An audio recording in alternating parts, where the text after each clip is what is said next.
যদি এই হাসপাতালটিকে আমরা মান উন্নীত করার চেষ্টা করছি, এটাকেও আমরা 100 বেড হাসপাতালে পরিণত করার জন্য কাজ শুরু করেছি, চেষ্টা চালাচ্ছি।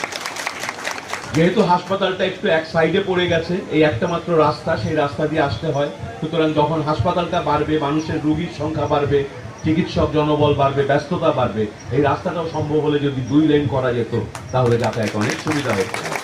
আমি আপনাদের মাঝে থাকি, আপনাদের মাঝে চলি, আপনাদের এই দাবিগুলোর যৌক্তিকতা আমি এই জন্য সহজেই বুঝতে পারি, এবং এগুলো আগেও আমরা বিভিন্ন সময় যে কাজগুলো এসেছে আমরা একে একে সেগুলো করার চেষ্টা করেছি। সুতরাং আপনাদেরকে আশ্বাস দিতে চাই, ধাপে ধাপে সেই কাজটি হবে। বিনিময়ে আপনারা যারা স্বাস্থ্যকর্মী আছেন এবং যারা আজকে এখানে উপস্থিত নাই কিন্তু শাহজাদপুর উপজেলার বিভিন্ন জায়গায় আছে, আপনাদের কাছে আমরা কিছু জিনিস চাই। আমরা চাই আপনারা সঠিক সময়ে কর্মস্থলে উপস্থিত থাকুন, নিয়মিত হন। আপনার নিজের এই কর্মের মাধ্যমে আপনি জীবিকা উপার্জন করেন, আপনার সন্তান সন্ততি বড় হয়, একটা সুস্থ জীবনে আমরা সবাই থাকার সুযোগ পাই। আপনারা স্বাস্থ্যকর্মীরা সবাই আছেন বলে মানুষ আপনাদেরকে সম্মান করে, আরো সম্মান করবে ইনশাআল্লাহ। আমরাও সরকার আপনাদের ভালো মন্দ সবকিছু দেখব। আসুন আমরা নিজের দায়িত্বটা যার যার জায়গা থেকে সঠিকভাবে পালন করি, তাহলে হাসপাতালের ময়লাও দূর হয়ে যাবে, তাহলে কিন্তু রোগীদের জন্য আরেকটু শান্তি নেমে আসবে, তারা আরেকটু ভালো সেবা পাবে।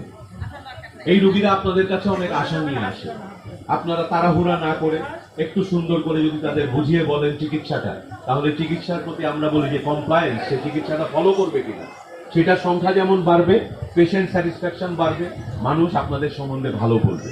এই কাজটা কিন্তু আপনাদেরকেই করতে হবে, আমরা এসে করতে পারবো না। আপনারা কি আশ্বাস দিচ্ছেন যে আপনারা সেই কাজটা করবেন? আলহামদুলিল্লাহ। তো এইটুকুই আমার বলার ছিল। আমি শুধু আপনাদেরকে ধন্যবাদ জানাচ্ছি এই সুন্দর অনুষ্ঠানকে আয়োজন করার। এখন আমরা আনুষ্ঠানিক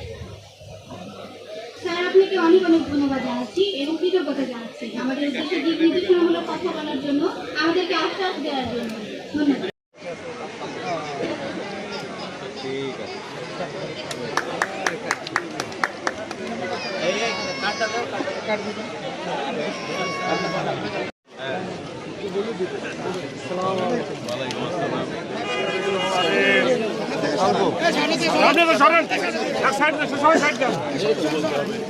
আসলে আজকে সারা দেশব্যাপী আলহামদুলিল্লাহ টিকাদান শুরু হলো। এর মাধ্যমে সারা দেশে কি পরিমাণ শিশু টিকা নতা আসবে, এর মাধ্যমে আসলে বিস্তার কতটা রোধ পাবে, এবং এই যে আন্দোলন বিস্তার ঘটলো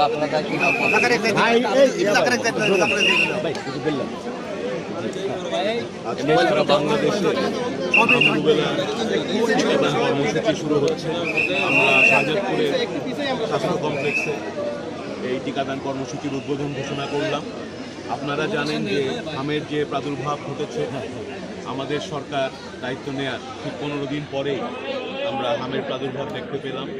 আমরা অতি দ্রুত ব্যবস্থা গ্রহণ করি এবং 30টি উপজেলায় প্রথমেই আমরা হাই রিস্ক উপজেলাগুলোতে জরুরি ভিত্তিতে টিকাদান কর্মসূচি শুরু করেছি, এবং এর পরপরই আমরা যে ঘনবসতিপূর্ণ ঢাকা সিটি কর্পোরেশন উত্তর এবং দক্ষিণ এবং ময়মনসিংহ এবং বরিশাল সিটি কর্পোরেশনে এই জায়গায় আমরা টিকাদান কর্মসূচি করি।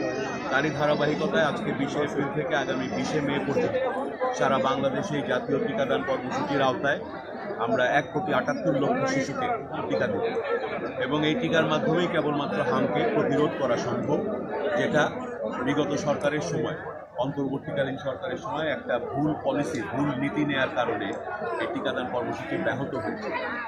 এবং 2020-এর পর 2025 সালে আরেকটা জরুরি টিকাদান কর্মসূচি হওয়ার উচিত ছিল, যেটা সেই সময় হয়নি।